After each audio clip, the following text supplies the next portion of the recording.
Okay so आज हम हिसार में हैं और अभी काफ़ी थक गए हैं पहले तो और चिलपिल करते करते बट हमारे साथ एक एमिनेंट पर्सनैलिटी हैं संपत सिंह जी। और संपत सिंह जी एक ज़माने में बहुत पावरफुल आदमी हुआ करते थे हरियाणा के। सर ज़िंदगी में हर किसी को गलती करने का अनुभव भी रहता है और हक भी है। आपने एक क्या आप मानते हैं कि आपने एक बड़ी गलती करी 2009 में आईएनएलडी छोड़ के? उसके बाद politics down hill shrunk shrunk shrunk और श्रंक। ऐसा देखिए, 2009 में मैंने गलती नहीं की थी। जिस पार्टी को चौधरी देवलाल जी के नेतृत्व में हम लोगों ने खून से सिंचा था, हज़ारों लोगों की उसमें यात्राएं शामिल थी, विभिन्न समाज के लोग थे उसमें और विभिन्न हरियाणा के हिस्सों से लोग थे। हज़ारों हज़ारों लाखों लाखों लोग जुड़े हुए थे चौधरी देवलाल जी ने, और उनकी वजह से जो है लोकदल पार्टी देश में मशहूर हो गई थी। वो देश के उप प्रधानमंत्री भी हुए और चौटाला साहब भी चीफ मिनिस्टर बने। उसके बाद जहाँ तक 2009 की बात आती है, 2009 में मैं लोकदल की तरफ से पार्लियामेंट का चुनाव लड़ रहा था और लोकदल से ही लड़ रहा था। उस टाइम चुनाव बहुत बढ़िया चल रहा था, चरम सीमा पर था और सामने चैलेंज बहुत बड़ा था। चौधरी भजनलाल जी जो अपने एरिया में, खास करके हिसार पार्लियामेंट एरिया के अंदर, कभी वो हारे नहीं थे। अच्छा। और ना ही आदमपुर हल्के में कभी हारे और ना ही हिसार के पार्लियामेंट में चौधरी भजनलाल खुद, मैं कुलदीप का जिक्र नहीं, चौधरी भजनलाल जी लड़ रहे थे। और उस टाइम कांग्रेस पार्टी की ज़बरदस्त हवा थी। 9 जगह कांग्रेस पार्टी बहुत अच्छे वोटों से जीत रही थी, कहीं 1 लाख वोट से, कहीं 1.5 लाख वोट से, 70-80 हज़ार से कम नहीं थी। लेकिन उनकी जो जीत थी उसको यहाँ लोकदल रोक रहा था हिसार के अंदर। ओके। और मैं कैंडिडेट था, तो लोकदल प्लस में मेरा अपना कंट्रीब्यूशन और अपना वे ऑफ वर्किंग, ये सारी चीज़ें मिलके जो है हम लोग भजनलाल पर हैवी पड़ रहे थे। अच्छा। मैं अकेला ये नहीं कहता कि मेरी वजह से हैवी पड़ रहे थे, पार्टी की वजह भी थी और पार्टी के साथ मेरी वजह रही। क्योंकि अगर मेरी वजह ना होती तो दूसरी जगह लोकदल क्यों हारता। हर जगह बुरी तरह से हार रहे थे और फर्स्ट पार्टी कांग्रेस आ रही थी। यहाँ आके फर्स्ट पार्टी जो थी कांग्रेस 10वीं कॉन्स्टिट्यूंसी में पार्लियामेंट के में तीसरे नंबर पर आ गई थी और मुकाबला मेरे और चौधरी भजनलाल जी के बीच में था। आई मीन कि मैं लोकदल कैंडिडेट था, तो लोकदल और अजका इनका मुकाबला था। कांग्रेस यहाँ बहुत नीचे थी। इसका मतलब यह है कि कहीं न कहीं मेरा व्यक्तित्व भी उसमें मैटर कर रहा था, योगदान जो उसका मेरे व्यक्तित्व का था। बाकी पार्टी की फाउंडेशन थी, नींव पार्टी नहीं दी थी। मैं ये नहीं कहता कि मैं बिना पार्टी के मेरी ये पोजीशन हो जाती, लेकिन पार्टी प्लस मैं जो था उसकी वजह से हमारी पोजीशन बहुत अच्छी थी। यहाँ मोदी जी का आना हो गया, उस टाइम गुजरात के मुख्यमंत्री थे और बीजेपी के साथ मिलकर हम चुनाव लड़ रहे थे। तो यहाँ प्रोग्राम उनका बन गया, हिसार का बन गया और भिवानी का बन गया था। भिवानी चौधरी ओम प्रकाश जी के बेटे चौधरी अजय सिंह चौटाला जी चुनाव लड़ रहे थे। तो यहाँ मोदी जी आए तो ज़बरदस्त भीड़ थी। ऐसी रैली हिसार में कभी नहीं हुई जो उस टाइम 2009 के अंदर पार्लियामेंट के चुनाव में हुई थी। ओके। और उन्होंने बहुत अच्छा बोला, उसको पर्सनल टच दिया उन्होंने कि भाई संपत सिंह के साथ मेरे क्या ताल्लुकात हैं, क्या रिलेशन है, ये कैसा आदमी है। मेरे व्यक्तित्व के बारे में उन्होंने लोगों को बताया और लोगों को बहुत खुशी हुई। और उस दिन हमारी जीत जो है ना 100% पक्की हो चुकी थी। ओके। लेकिन अनफॉर्चुनेटली उस दिन ओम प्रकाश चौटाला जी या उनके परिवार से कोई आया नहीं। यहाँ न आने का इतना बड़ा अर्थ निकाल लेंगे मुझे नहीं मालूम था। मैं तो सीधा अपनी जो यहाँ हाजिरी थी उसको देख के मैं तो खुश हो रहा था, आगे चुनाव के लिए बढ़ना था। बाद में चौटाला जी का टेलीफोन आया कि संपत भाई मोदी भिवानी नहीं आए, तुमने कुछ गड़बड़ कर दी क्या। मैंने कहा चौधरी साहब मैं कोई गड़बड़ नहीं करता, ना मेरी कोई आदत है ऐसी। लेकिन मैंने उनसे पूछा था कि अब आप भिवानी जा रहे हैं क्या, तो उन्होंने कहा कि मैं दिल्ली जा रहा हूँ। तो मुझे लगा कोई न कोई गड़बड़ है। कहने लगा क्या अंदाज़ा था। मुझे उनके दिमाग में यही थी कि कोई भिवानी से मुझे लेने आता। मैंने ये नहीं कहा कि मेरी सपोर्ट के लिए आता, ओके। भाई मुझे रिसीव करने के लिए कोई आता है यहाँ से तो मैं भिवानी चला जाता। मुझे लगता है कि उन्होंने ऐसा महसूस किया होगा। ओके। तो उसमें कोई चौटाला जी के कोई जो रिप्लाई था वो कोई इतना बढ़िया नहीं था। उन्होंने कहा कि भाई इसकी इतनी हैसियत होगी क्या है। वो तो वक्त करता है, हैसियत किसकी पता नहीं कब बढ़ जाए। उस टाइम थी क्योंकि मोदी का नाम का सिक्का चल रहा था, बाद में अब भी चल रहा है, काफ़ी सालों से चलता आ रहा है। तो चाहे हम उनके खिलाफ हैं लेकिन हकीकत तो थी। हाँ, वो पावरफुल आदमी तो है ही। वो चले गए। तो उसके वजह से क्या हुआ बाद में कि बहुत लोग ऐसे थे जो कान भरने वाले लोग होते हैं पार्टियों में। ये हमेशा जो है लीडरशिप में कमी रही है, जो ज़्यादा कान के कच्चे होते हैं या बिल्कुल सोच विचार के नहीं काम करते। सब ने ये कर दिया कि भाई संपत सिंह ने नहीं आने दिया, वो नहीं आने दिया, पुराना नहीं आने दिया, ऐसे लगे रहे।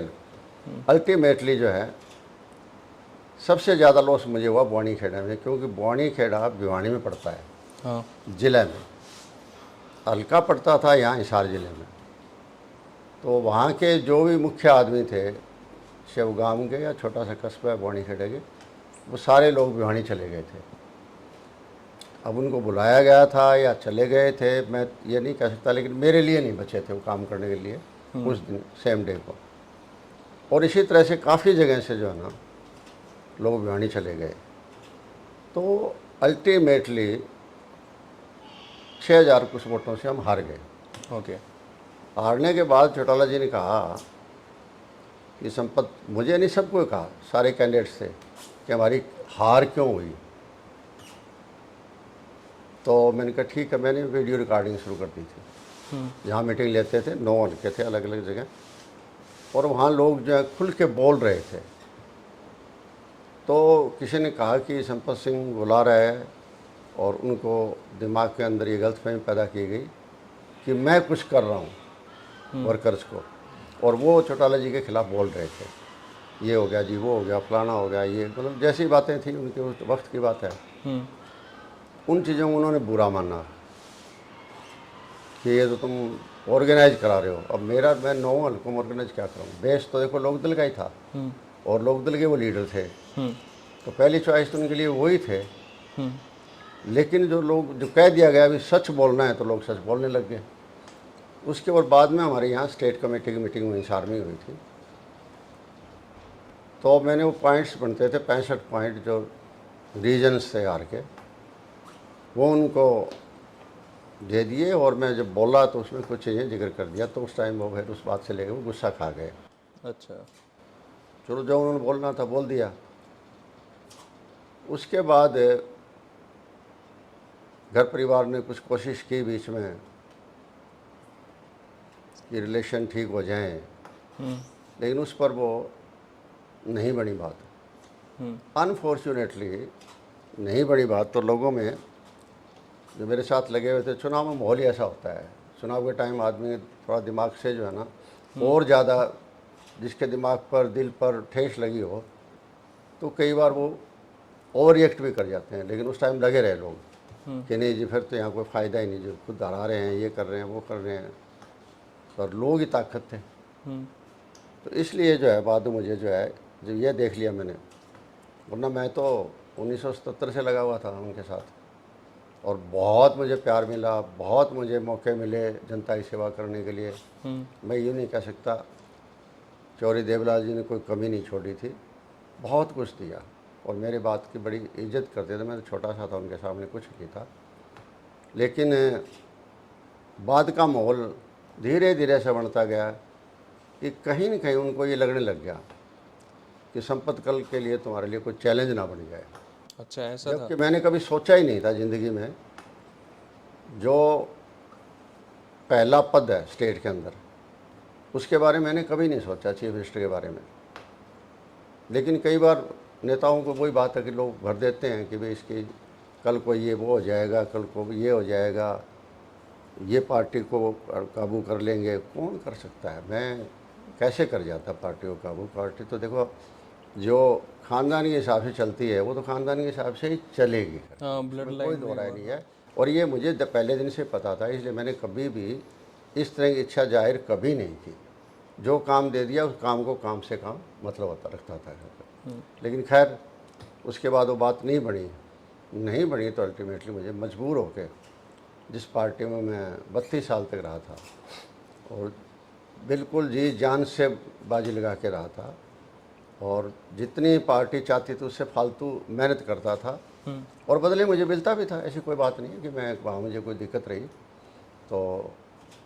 लेकिन जिस तरह आदमी अपना घर छोड़ के जाता है, परिवार छोड़ के जाता है, तो बहुत तकलीफ़ होती है, दर्द होता है, तभी आदमी जाता है। चलो मुझे वहाँ से निकलना पड़ा और मैंने कांग्रेस पार्टी बाद में ज्वाइन कर ली। बाकी सर अच्छा 2009 में मेरी इच्छा फतेहाबाद से लड़ने की थी, क्योंकि मेरा एरिया वही रहा है। 4 बार मैं भट्टू से एमएलए बना था, एक बार फतेहाबाद से खुद शहरी सीट से भी जब बाई इलेक्शन जीता था, जो बंसी लाल जी जब चीफ मिनिस्टर होते थे। तो मेरी मांग वही थी। जब ये दोबारा कॉन्स्टिट्यूंसी बनी थी उसमें मेरी वहीं की थी, फतेहाबाद की। लेकिन वही बात है, फिर अनफॉर्चुनेटली मुझे फतेहाबाद की टिकट नहीं मिली, जोड़ाराम जी ले गए वहाँ। तो मुझे फिर यहाँ नलवाई नई कॉन्स्टिट्यूंसी बनी थी, यहाँ की टिकट दे दी। तो चैलेंज तो यहाँ बहुत बड़ा था। मेरे तो लाइफ में हमेशा चैलेंज आते रहे हैं।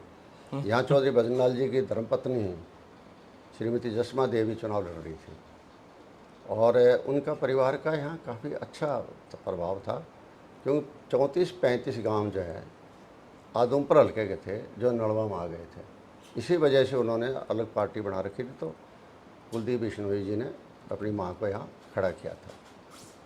लेकिन लोगों के दिमाग में मेरी एक पिक्चर थी, ये काम करने वाला आदमी है और है ये।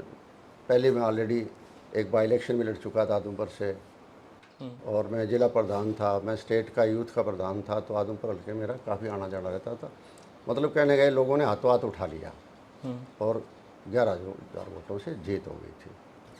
उसके बाद स्वाभाविक है कि नुकसान, मैं मानता हूँ मेरा बहुत नुकसान हुआ है, और लेकिन उसमें रीज़न मैं नहीं था पार्टी छोड़ने के लिए। रीज़न मेरे पार्टी के नेता लोग थे, और धीरे धीरे वो भी कमज़ोर हो गए, और अल्टीमेटली पिछली बार एक सीट पर आ गए थे, और घर परिवार तिरभंड हो गया। चाहे कितनी सीटें जीते, लेकिन परिवार सारा का सारा टूट गया, छिन भिन्न हो गया। तो हालांकि मैं लोकदल में नहीं रहा, कांग्रेस में आ गया हूँ, लेकिन फिर भी मुझे दुख है कि मेरे नेता के परिवार का ये हाल होगा, एक दिन टूट के इस पोजीशन में आ जाएंगे। उस बात का मुझे दुख है, तकलीफ़ है। मैं क्योंकि प्योरली पॉलिटिकल नहीं हूँ, कई इमोशंस भी हैं मेरे, फीलिंग्स भी हैं मेरे। ऐसा कोई वो नहीं है कि मैं उनको कोई दुश्मन मानता हूँ अपना। जिनके साथ इन्होंने काम किया है कोई, वो भी मेरा परिवार है, किसी पॉलिटिकल परिवार मेरा कांग्रेस आज के दिन। तो वहाँ से मैं यहाँ चलो आ गया। उसके बाद 2014 के चुनाव हो गए, लूज कर गए थे।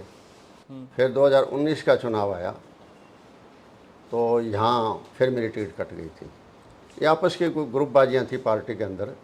कौन कुलदीप ने कटवाई? उसका शिकार मैं हो गया। कुलदीप बिश्नोई ने कटवाई? जो भी है, जिसने करे, मैं तो अब क्या कह सकता हूँ, क्योंकि मैं तो उस मीटिंग में था नहीं। मेरे साथ जो हुआ है पता तो होता ही है सर ना, कोई पता नहीं होता। इधर उधर के लोग सट्टा मार देते, वो मेरी आदत नहीं है। खैर अच्छा, जिसने भी चलो किया, लेकिन मैं टिकट के बिना रह गया था।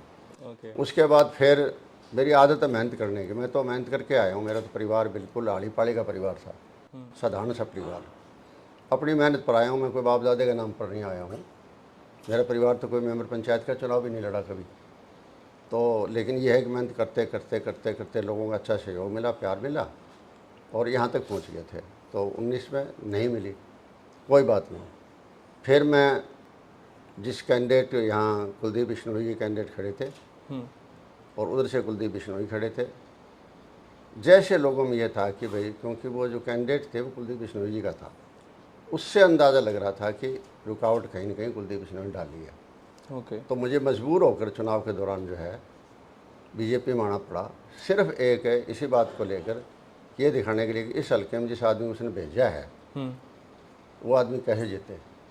और स्वाभाविक है, मैं जब बीजेपी में आया तो ये 2 सीट बीजेपी की मेरी वजह से आ गई अपने आप ही। एक तो नलवा आ गई और एक फतेहाबाद आ गई, बीजेपी को आ गई थी। मैं जब कांग्रेस में आया था तो कांग्रेस को बहुत बड़ा बेनिफिट मिला था उस टाइम, क्योंकि नलवा अदरवाइज कांग्रेस नहीं जीत सकती थी अगर मैं कैंडिडेट नहीं होता, क्योंकि जसमा देवी बहुत बड़ी फिगर थी, जो बदनाल जी वाइफ होना और इस एरिया में बहुत बड़ी बात थी उनकी।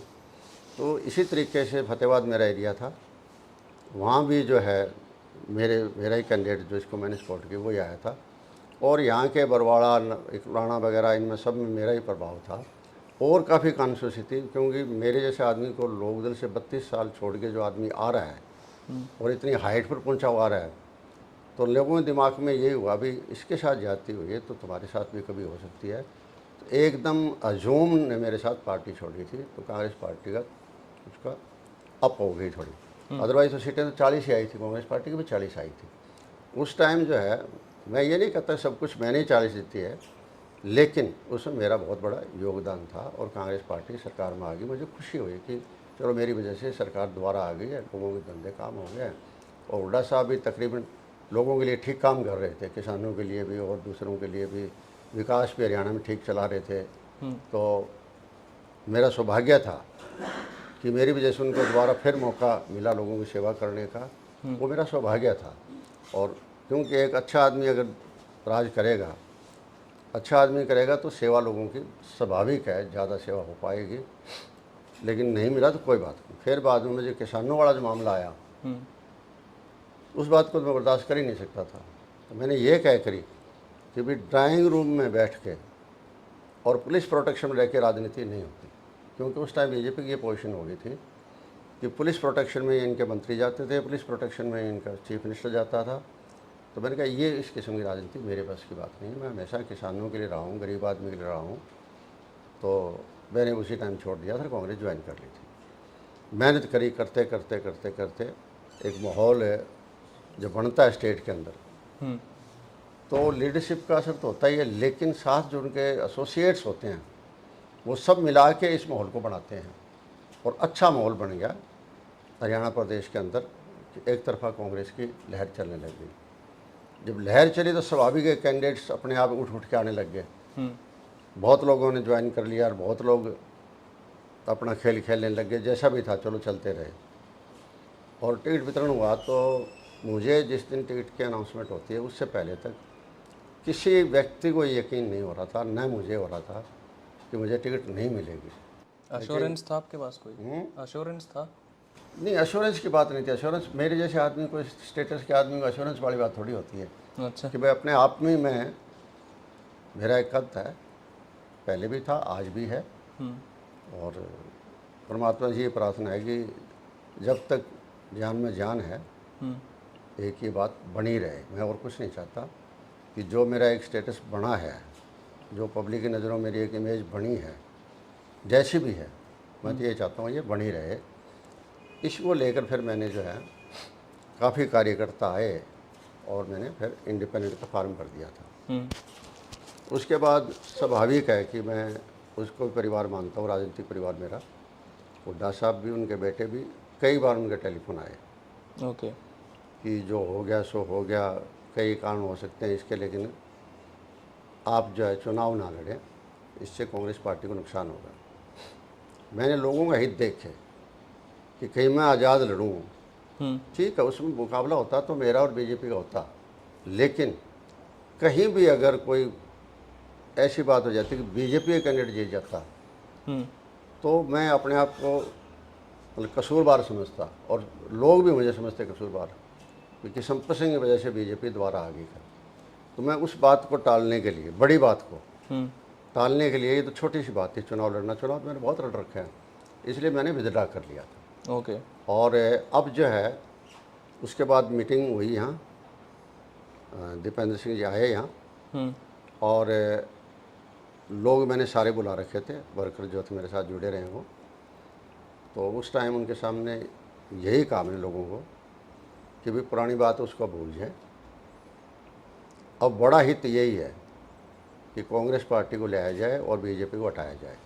ये हमारा बड़ा इंटरेस्ट है, हम व्यक्तिगत इंटरेस्ट को छोड़ो और ये करो। और ये इसी के लिए जो है ना, फिर ये मीटिंग हुई और लोगों ने इस बात को मान लिया। ठीक है, गुस्से में थे, तकलीफ़ में थे, कुछ लोग ऐसे 2-2 दिन सोए भी नहीं, कुछ लोग थे 2 दिन खाना भी नहीं खाया, होता है, एक लगाव हो गया था छोटे लोगों का। हाँ ऑब्वियसली मोस्ट लेकिन होते हैं। उनको जैसे तैसे था, मैंने उनको कंट्रोल किया क्योंकि मेरा परिवार था वो। और उसके बाद यही हो गया कि हम विद्रा कर लेते हैं और कांग्रेस पार्टी में हम हैं और कांग्रेस में ही रहेंगे, कांग्रेस को सपोर्ट करेंगे। तो अब मेरे भी जितने भी लोग हैं सारे के सारे कांग्रेस पार्टी को सपोर्ट कर रहे हैं, कहीं भी हो चाहे। और थोड़ी थोड़ी वर्कर्स के लिए तो हर जगह ही है मेरे, लेकिन यहाँ विशेष करके नड़वा हल्के से मैं लड़ता रहा हूँ। तो यहाँ का जितने भी कार्यकर्ता है, मैंने कैंडिडेट को भी कह रखा है कि कहीं भी कोई दिक्कत आए मेरे कार्यकर्ता की तरफ से तो आप यहाँ मैसेज दे देना और वो अगले दिन अपने आप ठीक मिलेगा। हमारा पूरा प्रयास रहेगा। तो इस तरीके से जो है ना भी ये चुनाव, मुझे तो ये लग रहा है कि नड़वा भी कांग्रेस अच्छे वोटों से जीतेगी। कुछ प्रॉमिस करके गए आपको हुड्डा नहीं, फैमिली प्रोमिस या वाली बात कांग्रेस? नहीं, मुझे क्या प्रोमिस करेंगे। देखो आप समझदार हैं, कुछ लोग बैठे सोचते हैं कि ये हो जाएगा वो हो जाएगा।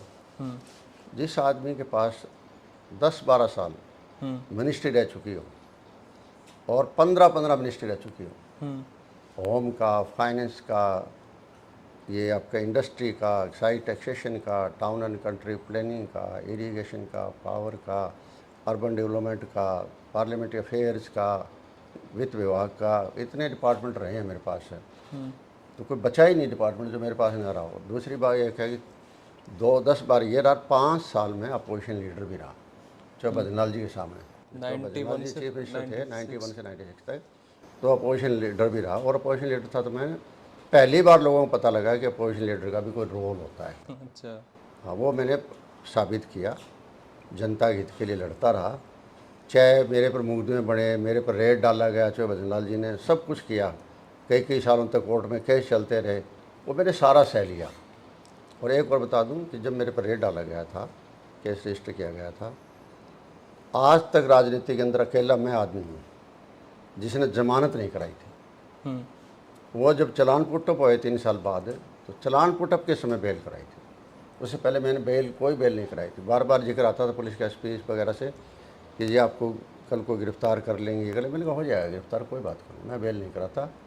जब मैंने एक लड़ाई लड़ी रहा हूँ मैं, क्योंकि मेरा जीवन जो रहा है वो संघर्ष का ही रहा है, लड़ाई का रहा है। तो मैंने इन चीज़ों की कभी परवाह ही नहीं कि भाई जेल के अंदर जाना है आना है। मैं तो कॉलेज लेक्चर था तब भी जेल के अंदर गया था 16 दिन के लिए।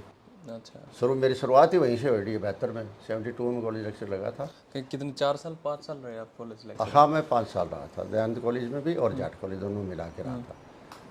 तो ये है कि अब आज के दिन जो है, मेरा तो यही क्लेम है कि बहुत अच्छे बहुमत से कांग्रेस पार्टी की सरकार आएगी और जो है लोगों की अच्छी सेवा करेगी, ताकि बीजेपी का जो दुर्दशा कर रखी है हर वर्ग की, उससे लोगों को निजात मिलेगी।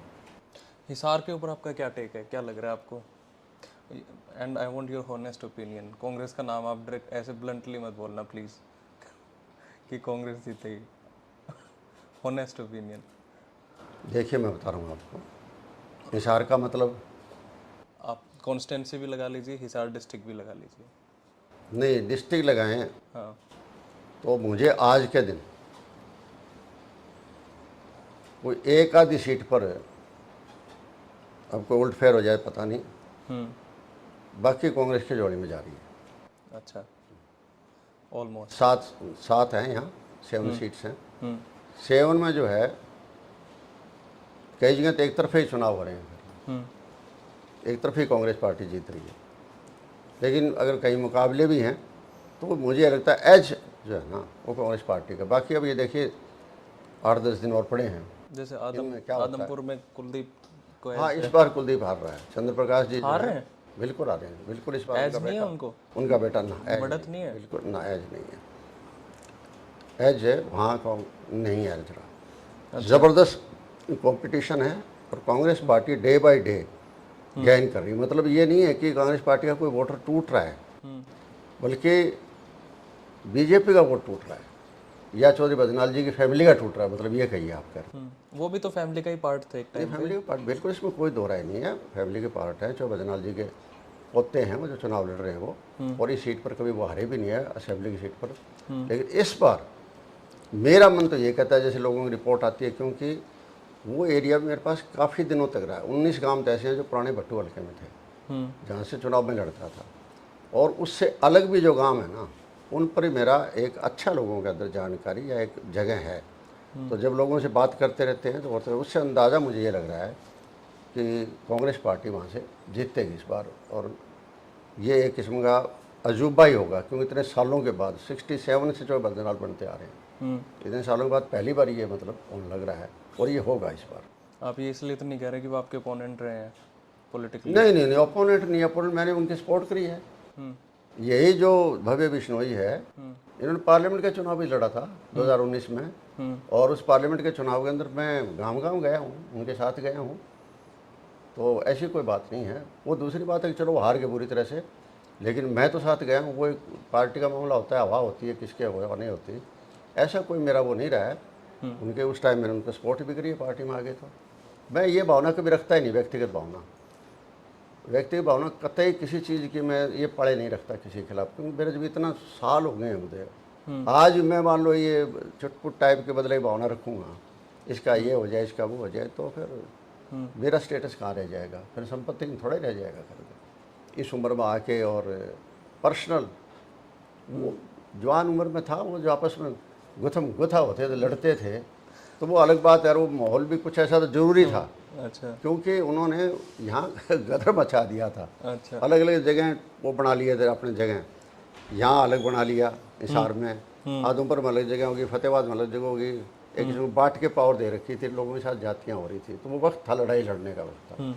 आज धीरे धीरे वो बातें भी नहीं रही। इलेक्शन कमीशन ने बहुत सुधार कर दिए। पहले तो बूथ कैप्चरिंग हो जाया करती।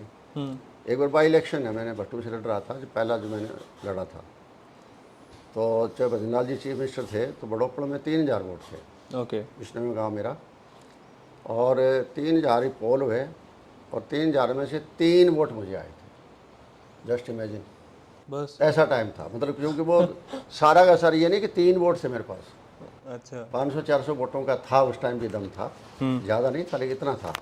लेकिन उनको वोट डालने नहीं दिया, उनकी जगह कोई और डाल गए। अच्छा। लेकिन वो बातें अब नहीं रही। अब इलेक्शन कमीशन से बहुत सुधार आ गया। अब ये आदमी आप बूथ कैप्चरिंग वगैरह होगी या रिगिंग होगी, ये चीज़ें अब संभव नहीं रही है। और उसी के साथ साथ ज़माने के साथ साथ देखो, लोगों में परिवर्तन आता है, पार्टियों में परिवर्तन आता है, नेताओं में परिवर्तन आता है।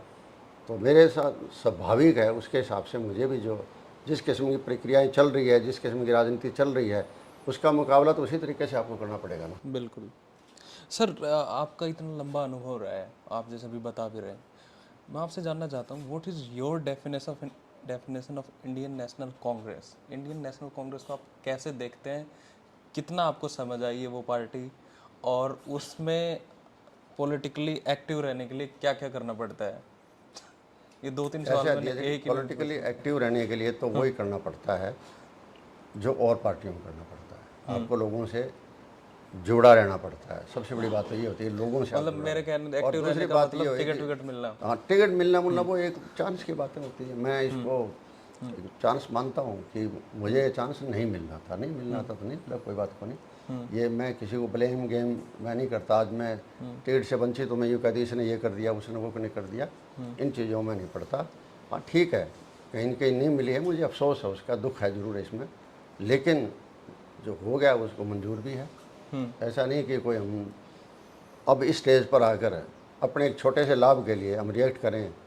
और जो पार्टी आज के दिन देश के प्रजातंत्र को रिवाइवल की लड़ाई लड़ रही है, देश के अंदर जितनी संवैधानिक संस्थाएं हैं उनको बचाने की लड़ाई लड़ रही है, देश के अंदर जाति पाति फैला हुआ है, देश के अंदर धार्मिक उन्माद जैसे फैला रखा है, इन चीज़ों के लिए पार्टी आज लड़ रही है कांग्रेस पार्टी। जो इसकी पुरानी मान्यता ही रही है, जब ये पार्टी बनी थी धीरे धीरे धीरे धीरे बाद में पॉलिटिकल रूप ले लिया। पहले एक एडवाइजरी कमेटी बनाई थी अंग्रेज़ों के टाइम में, और फिर उसके बाद जब देश आज़ाद हो गया तो पॉलिटिकल ये इलेक्टोरल प्रोसेस है, इसमें कांग्रेस पार्टी आ गई। और कांग्रेस पार्टी ने अच्छा देश के लिए किया था, देश को एक सूत्रों में बांधना।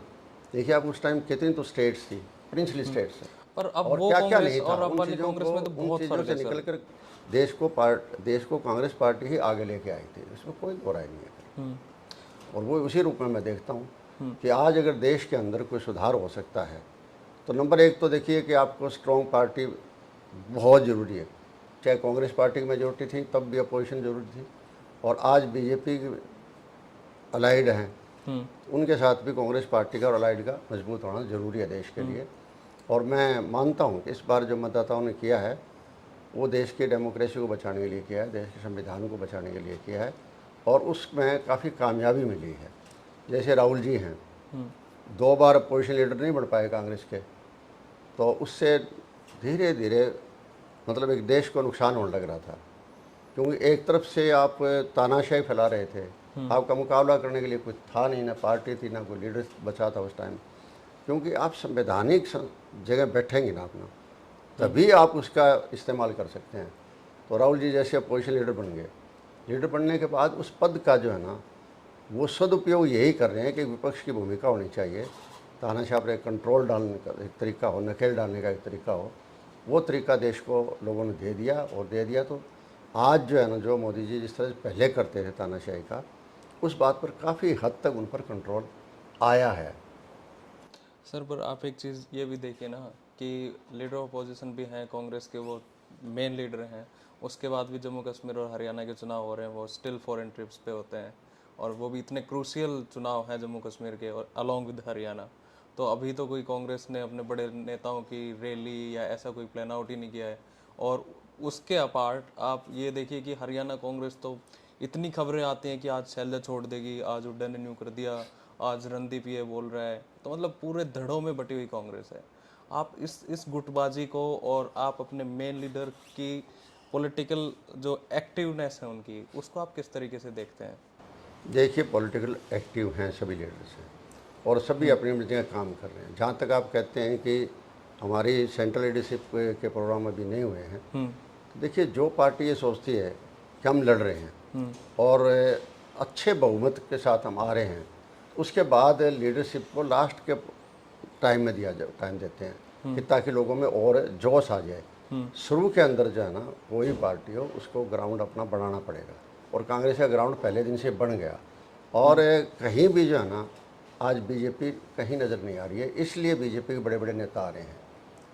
कांग्रेस को इसलिए नहीं जरूरत पड़ी कि बड़े बड़े नेताओं को लास्ट टाइम के लिए रखा जाता है ताकि वो एक अलग से बूस्ट दे जाएं। तो आगे राहुल गांधी जी का प्रोग्राम आ रहा है, मेरे ख्याल में परसों ही आ रहा है, 26 तारीख को 2 जगह प्रोग्राम के हैं, और जगह भी दूसरी सेंट्रल लीडरशिप है उनके प्रोग्राम भी आएंगे, प्रियंका गांधी जी के भी आएंगे, और भी दूसरे, खड़गे जी कल बीमार हो गए थे, इस वजह से नहीं जा पाए थे, वो भी आएंगे।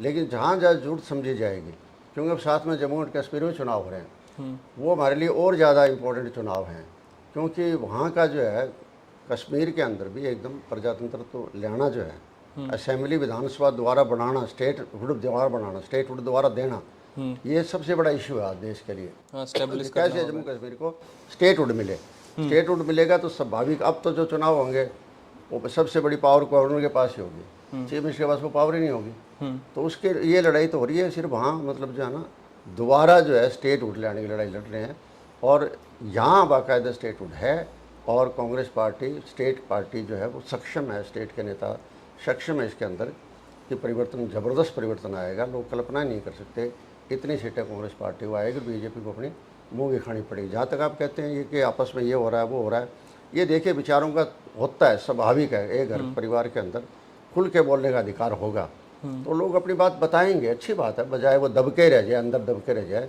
ताकि बाद में पार्टी उसमें सुधार कर सके। और जहाँ तक आप बंटने की बात है, पटरी तो बीजेपी बटी हुई है आज के दिन, सबसे ज़्यादा बीजेपी बटी हुई है। जितने बीजेपी के लीडर छोड़ के गए बीजेपी पार्टी को, जिसको पार्टी कहते हैं डिसिप्लिन की पार्टी है, ऑर्गेनाइज पार्टी है, इसका कोई कैडर भी है, लेकिन देखो आप हाल क्या हुआ है, सारे के सारे जो है ना नेता लोग जो है ना काफ़ी बीजेपी को पार्टी को छोड़ गए या चुनाव से किनारा कर लिया है। लास्ट में तो मुख्यमंत्री बदलना पड़ा। अब आप एकदम देखिए, चुनाव का टाइम आ रहा है, उसके ऊपर मुख्यमंत्री बदलते हो, इसका मतलब है कुछ न कुछ तो है, आप में कमी है, आप पर उस कमी को मेकअप नहीं कर पा रहे हैं। अब मान लो पिछले 9.5 साल की सरकार रही है बीजेपी की, क्या ये 2 महीने में लोग भूल जाएंगे? इन दिनों अनाउंसमेंट करेंगे, इन दिनों अनाउंसमेंट जो कर रहे हैं ना, वो सारे मान रहे हैं कि कांग्रेस के प्रेशर में आके ये अनाउंसमेंट कर रहे हैं।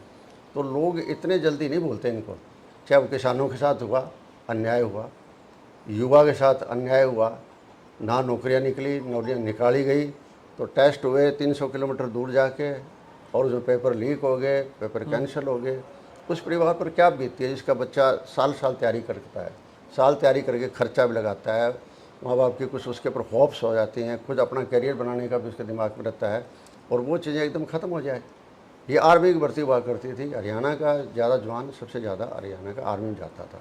हमारी आबादी 2% है देश के मुकाबले में, और 10% जो है ना सेना भर्ती होते थे। तो सेना में एक तो जज्बा था लोगों के अंदर भी, देश के लिए लड़ना है, देश के लिए काम करना है हमने, और दूसरा वो एक जॉब भी थी साथ में, उसको भी इन्होंने 4 साल का कर दिया। तो अब ये कोई बात थोड़ी हुई, कोई आप जो न्यारी एक सेना 4 साल वाली बना दी, क्या कैरियर रहेगा आपका? 17 से 21 साल की उम्र तक भर्ती हो सकती है। मान लो जो बच्चा 17 साल की उम्र में लग गया और उसके बाद में वो 21 साल की उम्र में वापस आ गया घर, क्या बीतेगी उसके अंदर, और क्या उसके पेरेंट्स पर बीतेगी? कोई होप लेके नहीं आ रहा है, कोई विजन लेके नहीं आ रहा है, कोई किसी किस्म की स्पोर्ट्स लेके नहीं आ रहा है। तो इस तरह आएंगे तो ये जवानों के साथ भी हो रहा है। एजुकेशन और हेल्थ सिस्टम बर्बाद करके छोड़ दिया इस सरकार ने, जो कि सबसे ज़्यादा ज़रूरी है। आज आदमी को हेल्थ और एजुकेशन दोनों खरीदनी पड़ रही है, मतलब गवर्नमेंट नहीं प्रोवाइड कर रही है। सिस्टम बड़ा हुआ है, गवर्नमेंट स्कूल्स बने हुए हैं, गवर्नमेंट कॉलेज बने हुए हैं, यूनिवर्सिटियाँ बनी हुई है, गवर्नमेंट हॉस्पिटल्स बने हुए हैं, नीचे सब सेंटर से लेकर डिस्ट्रिक्ट हॉस्पिटल तक बने हुए हैं। इनके जो पैरामीटर्स हैं हर लेवल के ऊपर अगर वो दे दिए जाएँ, मान लो इतने ये डॉक्टर चाहिए, इतनी ये इक्विपमेंट चाहिए, इतने पैरामेडिकल स्टाफ चाहिए, इतना स्पोर्टिंग जो आपका दूसरा स्टाफ है वो चाहिए आपको, अगर वो आप नहीं देंगे तो कहाँ जाएंगे लोग? प्राइवेट अस्पतालों में जाएंगे। आज ये जो इंश्योरेंस वगैरह निकाल रहे हैं, ये हो रहा है वो हो रहा है, मैं तो इसको गलत समझता हूँ। इसके बजाय जो है ना, आप अपने जो गवर्नमेंट के हॉस्पिटल हैं उनको मजबूत करो, ताकि कहीं गड़बड़ नहीं होगी और उन हॉस्पिटल में आपका इलाज होगा। वरना ये आप करते रहेंगे, बीच के आदमी को आप पैसा दे रहे हो, प्राइवेट हॉस्पिटल को पैसा दे रही है सरकार, दे रही है। इसी तरह से प्राइवेट स्कूल के लिए सरकार दे रही है कि 1100 रुपये देंगे बच्चे को प्राइवेट स्कूल में जो दाखिल होगा। इसका मतलब आप प्राइवेट स्कूल की तरफ इनिशिएट कर रहे हो, अपने टीचर की भर्ती पूरी क्यों नहीं कर लो? फिर यही हाल महिलाओं के साथ हुआ। हरियाणा हमारे यहाँ खेलों के अंदर बना हुआ है, उन जो हमारी महिला पहलवानों के साथ हुआ, ऐसा तो कभी दुनिया में हुआ ही नहीं। किस तरीके से जो मेडलिस्ट थी जिन्होंने तिरंगा लहराया तो दूसरे देशों में जाके उनको सड़कों पर घिसा गया, कितना उनकी बेइज्जती की गई थी। एक 100 ग्राम की वाली बात जाती है वजन की आती है विनेश की, मैं इसको कॉन्स्पिरेसी मानता हूँ।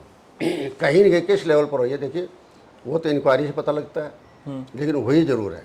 जो लड़की ओलंपियाड को हराई, ओलंपियाड जो चैंपियनशिप थी उसको हराया, वर्ल्ड चैंपियन को हराया, और वो अमेरिका की लास्ट में लड़के आ रही, उसको तो 1 मिनट में ही था। अमेरिका के पूरा अच्छे बढ़िया रहे नहीं है घर कोई। तो इस तरह की चीज़ें हुई है। इसी तरीके से चाहे कर्मचारी उनके साथ हुआ है, इसी तरीके से चाहे दुकानदार उनके साथ हुआ है। एक माहौल बहुत गंदा बन गया स्टेट के अंदर। एक तो करप्शन इतनी फैल गई है, अब रोज़ कहते हैं ना हम गिरफ्तार करते हैं, इसका मतलब ये है कि करप्शन आप गिरफ्तार करते हो तो भी हो रही है, और लोग क्या कहते हैं पैसे ज़्यादा ले रहे हैं कि हमें छुट जाएंगे, कल को पकड़े जाएंगे तो अच्छे पैसे कमाए होंगे। इसी तरीके से लॉ एंड ऑर्डर का है हाल थोड़ा ही, रोज़ाना धमकियाँ दी जा रही है, फायरिंग हो रही है, इतने पैसे दे दो, फिरौतियाँ मांगी जा रही है। हरियाणा में ये चीज़ें नहीं थी पहले, बॉम्बे वगैरह में, दिल्ली वगैरह में होती थी, यहाँ नहीं थी। यहाँ हर जगह छोटे छोटे आदमी के ऊपर भी जो है ना, ये गैंग आ गया, वो गैंग आ गया, गैंग के नाम से मतलब फायरिंग करके जाते हैं, लूटने के लिए जाते हैं। तो आज माहौल बचा नहीं है। अब देखिए हिसार के अंदर परसों एक जो है रिटायर्ड बैंक कर्मचारी था, दिन के दिन धोड़े में 9 साढ़े 9 बजे सुबह के टाइम में वो बेचारा मंदिर की धोख मार कर अपने घर जा रहा था, उसको 5-6 लोगों ने उसको पीट के मार दिया। तो मतलब किसी के कोई जीवन सुरक्षित नहीं रह गया है। हर आदमी अपने आप को असुरक्षित समझता है। घर परिवार के लोग सोचते हैं कि हमारा जो अर्निंग मेंबर है ये किसी तरह से घर में सुरक्षित आ जाए, हमारे बच्चे जो पढ़ते हैं वो सुरक्षित होकर आ जाएँ। ओके। तो मतलब इस तरह की चिंता सारी है। तो इस चीज़ को सुधारने के लिए एक ऑर्गेनाइज्ड वे में, और सबसे ओल्डेस्ट पार्टी है कांग्रेस पार्टी, वो दोबारा आए, ताकि लोग चाहते हैं ये जो समस्याएं 10 साल में पैदा हुई हैं उन समस्याओं को ख़त्म किया जाए, ख़त्म करके स्टेट को आगे ले जाए।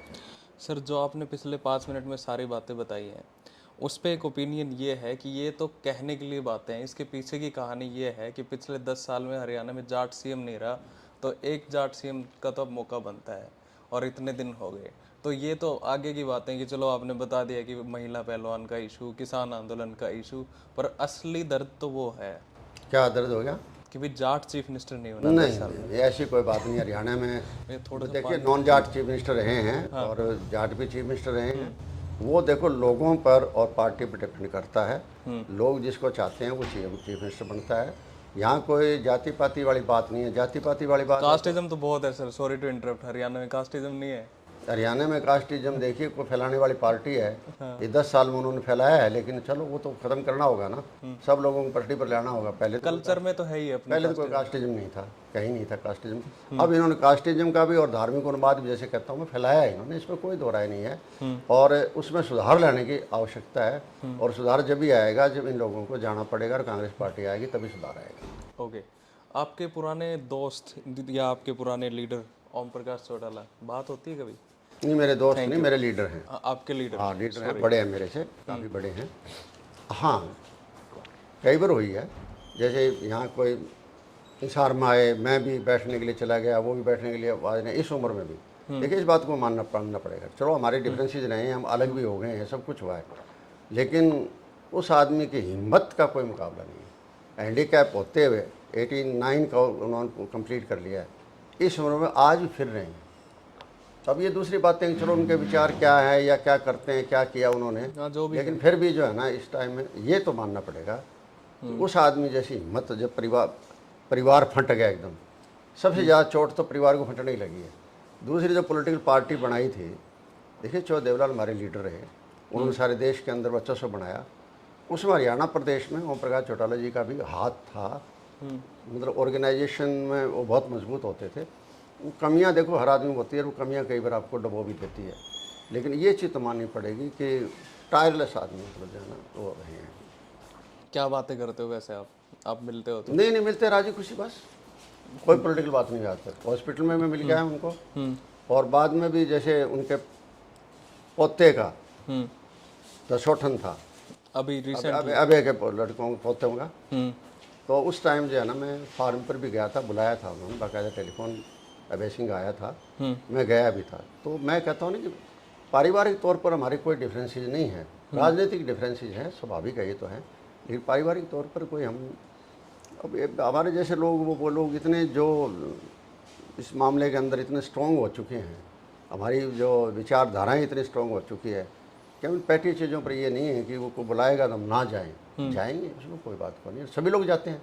हाँ, ऑब्वियसली सभी लोग जाते हैं, चीफ मिनिस्टर और चीफ अपोजिशन लीडर वो भी इकट्ठे होते हैं, इकट्ठा खाना खाते हैं। तो ये तो एक हेल्दी परंपरा है अगर आप ये रखते हो तो। बल्कि सबसे ज़्यादा हेल्दी परंपरा मैंने राजस्थान में देखी थी। जब जोशी जी वहाँ चीफ मिनिस्टर होते थे, तो नाथुराम मिर्जा अपोजिशन लीडर थे, तो हफ्ते में एक बार जोशी जी उनके घर आते थे नाश्ते के ऊपर, और अगले हफ्ते जो है ना मिर्जा जी ने जोशी जी घर जाते थे। ये तो कितनी फैंटास्टिक हैबिट है। बिल्कुल ठीक है। और मैं जब फाइनेंस मिनिस्टर था, टोटल अपोजिशन पार्टी मेरे डिनर पर आती थी। अच्छा, उस टाइम चौधरी धनलाल जी भी थे कांग्रेस में, उस टाइम हुड्डा साहब भी थे कांग्रेस के अंदर, और दोनों के दोनों मेरे खाने पर आते थे जब बजट पास होने के बाद, फाइनेंस मिनिस्टर बजट होता है।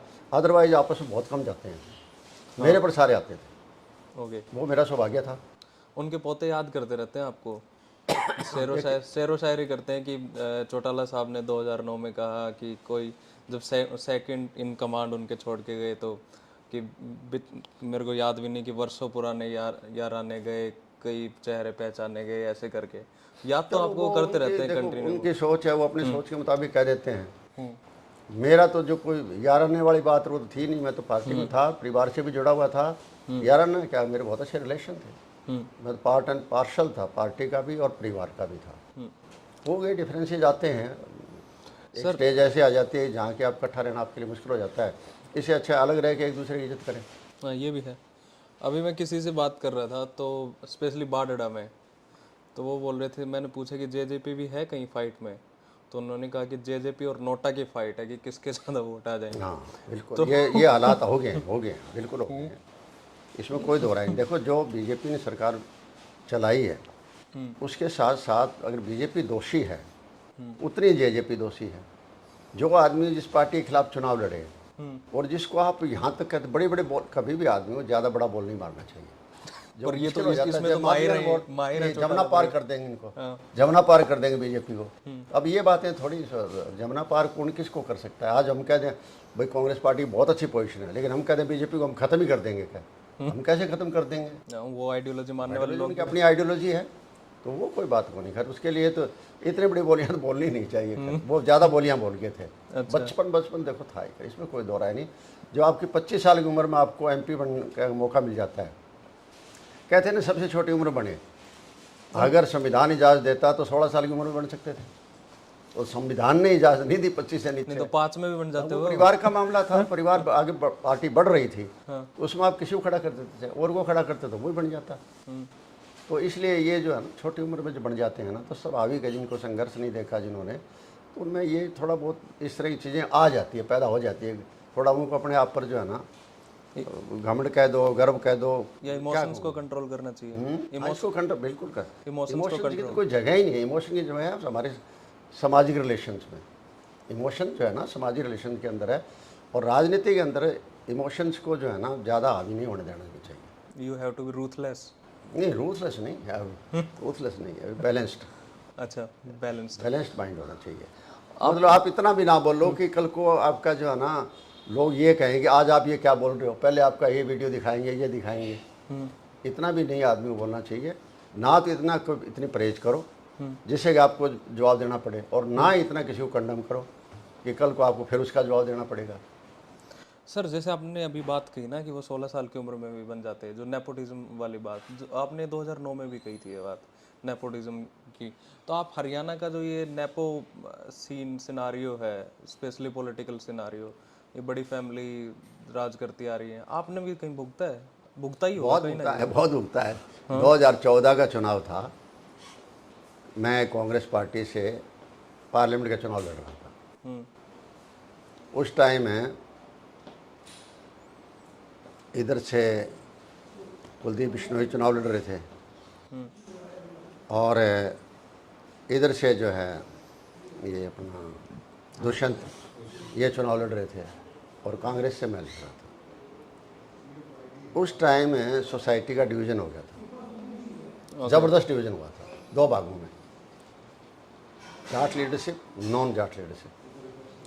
नॉन जाट लीडरशिप क्योंकि चौधरी बदनलाल के बेटे थे इसलिए उनको मान लिया गया, और जाट लीडरशिप में क्योंकि जो ओम प्रकाश चौटाला के पैदा थे, दुष्यंत चौटाला, उनको जाट लीडर मान लिया गया।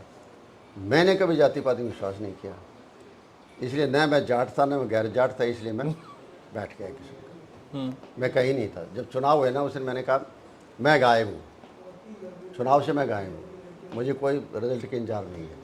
क्यों पता लग गया था। तो इसका मतलब ये है कि आज भी लोग जो है ना जो बड़े परिवारों से आते हैं ना, उनका एक अलग ही किस्म की बातें लोग अब मानते हैं। अगर ये चीज़ ठीक हो जाए कि आदमी को देखें परिवार को ना देखें तो सब कोई फ़ायदा है, लेकिन हो नहीं रहा है। स्वाभाविक है, देखिए कि परिवारों का असर आ रहा है। अच्छा काम क्या हो गया कि आ यूँ रहा है, उनका भी कसूर नहीं है। लोगों एक आदमी भी राजनीति में है, कोई आदमी, तो उसका परिवार सारा इन्वॉल्व हो जाता है। देखो फिर नीचे वाले लोग उनकी भी इच्छाएँ होती है, और फिर ऊपर वाले लोग भी अपनी अपॉर्चुनिटीज़ ढूंढते हैं कि अब अपॉर्चुनिटी मैं इसको इस्टेब्लिश कर दूँ, अब अपॉर्चुनिटी मैं इसको इस्टेब्लिश कर दूँ। ये चीज़ें आ रही है, बिल्कुल हो रही है। हरियाणा में नहीं है, सारे देश में हो रही है, और हर पार्टी में है, कोई पार्टी ऐसी नहीं है।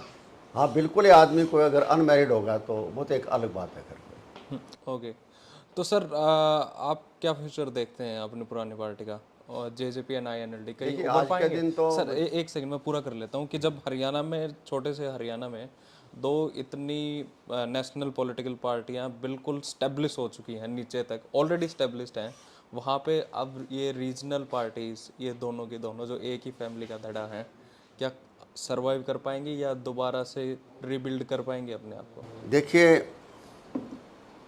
मुझे नियर फ्यूचर में, नज़दीक में रीबिल्ड होते लगती नहीं है।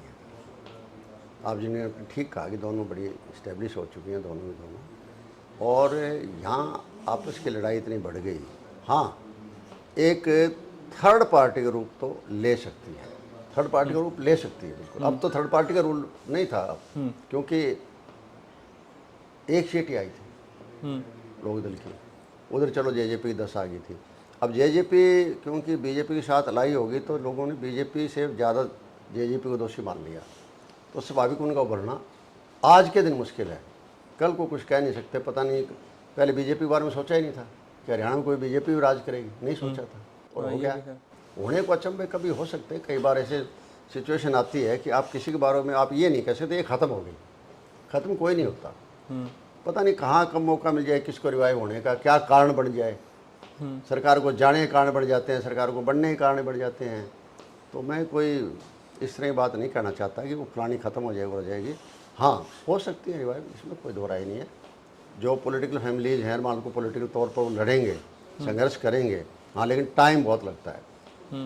जैसे लोकदल का सरकार आने में चौधरी देवलाल ने बहुत संघर्ष किया था, बहुत संघर्ष किया। लोकदल छोड़ो आप, मतलब देश के अंदर कांग्रेस पार्टी के खिलाफ एक प्लेटफॉर्म पर लाने के लिए अपना सारा जीवन उन्होंने लगा दिया, जब जाके प्लेटफॉर्म में बना था। और बीजेपी लोकदल के सहारे आती थी, आते आते आते आते एकदम जो है ना ऐसा मौका आ गया, बीजेपी सरकार में भी आ गई। तो उस टाइम हम कह देते ना बीजेपी क्या है, तो क्या क्या है इसकी बातें तो नहीं कर सकते, लेकिन अभी एकदम कोई नज़र नहीं आ रही है। हाँ, हो सकता है मेहनत की जाएगी तो फिर ऐसा है। लोकदल पार्टी तो एक बार तो हम 9 सीटों पर ही आगे थे, और एक बार 8 पर आगे थे। 9वां मैं दाखिल हुआ। 1982 के अंदर 31 MLA बने थे लोकदल के, कांग्रेस के 35 बने थे। कांग्रेस को जो लीडर था 36 बने थे, उनको चीफ मिनिस्टर बना दिया चौधरी भजनलाल जी को। तो धीरे धीरे लोकदल टूटने लग गया। मैं आज़ाद MLA बना था। टूटते टूटते लोकदल आखिर में चौधरी देवलाल के पास 8 MLA रह गए, इंक्लूडिंग चौधरी देवलाल जी, और 9वां मैंने ज्वाइन किया उनको। तो 9 MLA थे हम लोकदल के। उसके बाद आप इमेजिन कर सकते हैं कि वो पार्टी जो है कांग्रेस को 5 सीटों पर ला के रख देगी स्टेट में।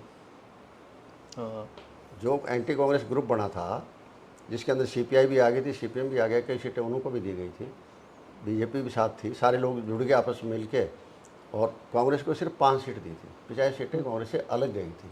तो माहौल बनते हुए आदमी मेहनत करेगा और करेगा तो कोई पार्टी में कहीं भी जा सकती है, उसकी मेहनत पर डिपेंड करता है। हमने मेहनत की उस टाइम, ज़बरदस्त मेहनत की थी उस टाइम। ये जब से न्याय यात्राएं वगैरह, न्याय युद्ध वगैरह जो चलाया गया था, हर आदमी उसमें इन्वॉल्व हो गया था, सारी 36 बरादरी इन्वॉल्व हो गई थी। लेकिन वो लीडरशिप चौधरी देवलाल के पास थी, वो क्रिस्मेटिक लीडरशिप थी किस्म की। इस वजह से जो है ना सारी दुनिया जुड़ गई और पहुँच गई। देश पर देश में भी राज कर लिया और स्टेट में किया ही किया। ये कुछ नहीं कह सकते किसका क्या हो जाएगा। आदमी मैं कहता ना वो ख़त्म हो जाएगा, मैं तो ख़त्म हो जाऊँगा, लेकिन पार्टियाँ ख़त्म होने की मुश्किल होती है। अच्छा सर, जैसे इससे पहले वाले में आपने बात की जाट और नॉन जाट, तो how important these words for Haryana politics as well as are they the diplomatic words and why people use them again and again?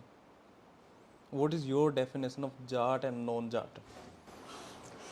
देखिए मेरी ऐसा है, उस टाइम कुछ माहौल ऐसा बन गया था। एक तरफ ये ज़्यादा जो माहौल बना था ना, ये हुआ था 82 में स्टार्ट। 82 में जब चौधरी भजनलाल को चीफ मिनिस्टर बना दिया गया था, और चौधरी देवलाल के साथ ज्यादती हुई थी। चौधरी देवलाल रह गए थे, तो उनके पास उस टाइम में 35 तो थे, सॉरी 31 थे लोकदल के। 16 मैं भी उसमें आज़ाद था, 16 लोग हम आज़ाद बने थे, क्योंकि पार्टी टिकटों में गड़बड़ हो गई थी, जिससे हम काफ़ी लोग आज़ाद बन के आए थे। और 6 बीजेपी के थे, और 3 जो है बाबू जगीराम की पार्टी थी उसके थे। तो उस टाइम चौधरी देवलाल जी ने हमारी परेड कराई थी गवर्नर के आगे, और मेजोरिटी थी, करीबन 50 MLA थे सारे मिलके। और मंडे के लिए कह दिया गया था कि आप मंडे को आइए गवर्नर हाउस, शपथ दिलाने का टाइम दे दिया मंडे का। और उस दिन जो है ऐसी साजिश रची गई कि सिंगल लार्जेस्ट पार्टी का फार्मूला अपना लिया, पहली बार बनाया गया था वो, और चौधरी भजनलाल जी को चीफ मिनिस्टर एतवार को सब दिला दी थी, संडे को। उससे लोगों में ज़बरदस्त गुस्सा आया, बहुत ज़बरदस्त गुस्सा आया, और लोग चंडीगढ़ पहुंच गए। ट्रैक्टर GT रोड पर जा रहे थे, उनमें इंजनों के अंदर रेता डाला गया, और डाला गया, बड़ी क्रूरता से लोगों के साथ बिहेव हुआ था। उस टाइम कहीं न कहीं ये जो है ना बीज जो जाट वाला था, नॉन जाट वाला था, वो बीज फूटा था, और उसके बाद धीरे धीरे वो पौधा बन गया। लेकिन अब जो है मुझे लगता है कि वापस जो लोग जो है ना उस चीज़ को छोड़ रहे हैं, और लामबंद होने लग रहे हैं कि ये जाति पाति ख़त्म हो। और इसी तरीके से अब तो ये तो धर्म के हिसाब से बहुत बांट दिया, और देश के प्रधानमंत्री बहुत जोर देते हैं, कोई भी इशू आता है ना उसको टालने के लिए सबसे बढ़िया तरीका है हिंदुस्तान पाकिस्तान, हिंदू मुस्लिम, हिंदुस्तान पाकिस्तान, हिंदू मुस्लिम, इस चीज़ को आगे खड़ा कर देते हैं आगे।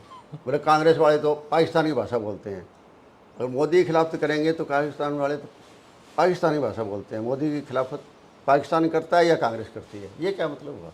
मोदी की थोड़ी करते हैं, प्रधानमंत्री हो आप। अगर मोदी जी के लोग प्रधानमंत्री नहीं रहेंगे तो कौन याद ही नहीं करेंगे कोई। आज वाजपेयी जी को कोई याद करता है? तो उनसे भी बड़े बड़े गए। बड़े बड़े गए, इंदिरा गांधी जी चली गई है और चले गए, नेहरू जी चले गए हैं। तो हमारी तरफ कहावत है कि नारनौद की तरफ का था, बोले भाई अपन जवाहरलाल नेहरू चले गए, देश कैसे चलेगा? अरे बोले जवाहरलाल जी की छोड़ो, हमारे लक्ष्मी पंडित चले गए, लक्ष्मी चंद, इसके बाद ही चल रहा है देश। उनके लिए लक्ष्मी चंद पंडित बहुत बड़े थे। तो ये चलता रहता है घर। अच्छा, सो सर लास्ट में हरियाणा में कितनी सीटें दे रहे हैं आप कांग्रेस को और बीजेपी को? बड़ा चढ़ा के मत देखिए, मैं बताइएगा, बड़ा चढ़ा के मत बताना। ये न्यूमेरिकल चीज़ें बताना मेरे लिए बहुत औखा। मैं ये कहता हूँ कि अच्छी तगड़ी मेजोरिटी आए, ये कह सकता हूँ, अच्छी तगड़ी मेजोरिटी आए। और बीजेपी? बीजेपी काफ़ी डाउन रहेगी इस बार। और आपके पुराने यार लोग? कह नहीं सकते, उनका कुछ सारे फंसे हुए हैं आपस में। एक बहुत ही उनके चुनाव का उनका है ही कंपटीशन, 4-5 जगह उन्होंने बनाया है। और अब उस कंपटीशन 4-5 जगह में कितना आखिरी दिन तक आगे बढ़ पाएंगे। आज के दिन तो नीचे ही चल रहे हैं, लेकिन कोशिश कर रहे हैं वो भी। अच्छा, ऊपर आने के लिए मतलब 4-5 सीटों पर वो मुकाबला कर रहे हैं, इसमें कोई दो राय नहीं है। और जेजेपी एक सीट आ जाए? जेजेपी मुझे नहीं लगता कि कहीं मुकाबला कर रही है, और आने को तो क्या कह सकते हैं, ये आज़ादी बन के आ जाते हैं। पिछली बार यही तो हुआ था।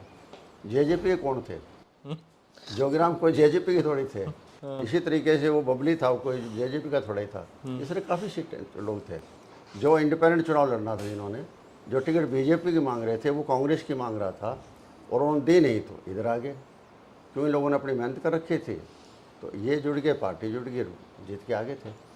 तो वो तो अब क्या कह सकते हैं, कल को कोई इंडिपेंडेंट ने टिकट ले ली हो जेजेपी की या लोग की ले ली और कोई आ जाए तो, लेकिन मुझे मुश्किल लगता है। पर सर एक चीज़ ये भी देखिए आप, ये सब 10 एमएलए तो आ गए थे, पर उन्होंने इन सब को नहीं अपनाया। दूसरा, उन्होंने इन सब लोगों को इन्वॉल्व करते हुए एक ऑर्गेनाइजेशन नहीं क्रिएट किया, और एक दूरी तो रही उनमें जेजेपी लीडर्स में और जेजेपी एमएलएज में, ताकि नहीं तो एक साथ अगर वो चलते तो ये पार्टी भी कहीं पे एस्टेब्लिश होती। उन लोगों को भी आज समाज में उनको अलग अलग पार्टीज़ में नहीं भटकना पड़ता। पर दुष्यंत चौटाला ने फिर अगेन वही बात, जैसे आप 15 मिनिस्ट्री की बात कर रहे हो, उनके पास भी काफ़ी मिनिस्ट्री अपने पास रखी, तो वो ये कह रहे थे इन्होंने हमारा यूज़ कर लिया, वो कह रहे थे कि इसने हमारा यूज़ कर लिया। तो ये अपॉर्चुनिस्ट वाली लोगों के लिए तो दोनों ही ने लोगों को यूज़ किया है। अच्छा, दोनों ने किया, लोगों ने आपस में चाहे किसी का करे, ये दोनों ने यूज़ किया, बिल्कुल किया है। और ये जो आप कह रहे हैं ना कि गैप रहा, गैप इसलिए रहा कि ऑर्गेनाइजेशन नहीं थी, और दूसरी की चीज़ें हैं कि एक छोटी उम्र में आपको कुछ मिल जाता तो आप महत्वाकांक्षी बहुत बन जाते हो। तो सर छोटी उम्र तो अच्छी होती है ना क्रांतिकारी होने के लिए? क्रांतिकारी के लिए ठीक है, क्रांतिकारी वो गए। अब आज कोई हर आदमी किसी के थप्पड़ मार देगा तो मैं भगत सिंह हूँ। भगत सिंह ने किसको थप्पड़ मारा था? वो तो पार्लियामेंट के अंदर बम फेंका था, वो कोई बारूद वाला बम थोड़ा फेंका था, वो तो एक जागृत करना था। वो एक विचारधारा लिए फिर से। आज कोई भी किसी को 4 गाली दे देगा या किसी की लात मार देगा, थप्पड़ मार देगा, मैं भगत सिंह औलाद हूँ। अरे भैया भगत सिंह छोड़ दो यार, भगत सिंह उससे पहले आइडियोलॉजी तो अपनाओ, तो आइडियोलॉजी अपनाओ, कोई चीज़ अपनाओ। वो लोग इस छोटी सी उम्र के अंदर पहले उनकी आइडियोलॉजी बनी, फिर उस हिसाब से वो लड़े, संघर्ष किया उन लोगों ने। कोई वो बनना आसान थोड़ा ही, हर कोई भगत सिंह बात आई, भगत सिंह हम तो भगत सिंह के चेले हैं। अरे भाई भगत सिंह के चेले, थोड़े बदमाश मुंडे वो भी कहते भगत सिंह के चेले हैं। वो भगत सिंह था अपने आप। तो आपको लग रहा है कि अति महत्वाकांक्षी हो गए थे वो लोग? हाँ, वो स्वाभाविक है। देखो इस उम्र में होना, और आपको इतना बड़ा ओहदा मिल जाता है, जहाँ आप डिप्टी चीफ मिनिस्टर बन जाते हो, स्वाभाविक है। देखो आपका कोई एक्सपीरियंस नहीं है, आपका कोई लोगों की दुख तकलीफ के बारे में कोई लंबा चौड़ा नहीं है। आज भी यूँ कह दिया जाए कि मेरी रगों में फलाने का खून है। अरे भैया खून होने से क्या बनता है? दुनिया में पता नहीं किसका खून कितनों में रगों में बढ़ रहा है, लेकिन कोई ज़रूरी थोड़ा है कि रगों में खून वाला ही आगे जाएगा। बहुत लोग हैं जिनके ये जो खानदानी खून वाली बात होती है, ये नहीं होती है। चंगेज खान का तो पता नहीं कितने लोगों हाँ, ये जगह केजरीवाल कहाँ पहुँच गया देखो। हाँ, ये तो कोई पता नहीं लगता कई बार। तो इस तरह के जो लोग होते हैं वो मेहनत करके आते हैं, जिसको अपना दादे परदादों से मिल जाता है तो स्वाभाविक है। देखो उतना परिपक्वता तो नहीं आती ना। ओके। एक संघर्ष करके आएगा आदमी, एक बाप दादे के नाम पर आ जाएगा तो फर्क तो होता है ना सारा। Okay sir, then thank you so much for being with us and thank you for your precious time. मिलाइए हाथ। Thank you. ओके, कट करते हैं भाई।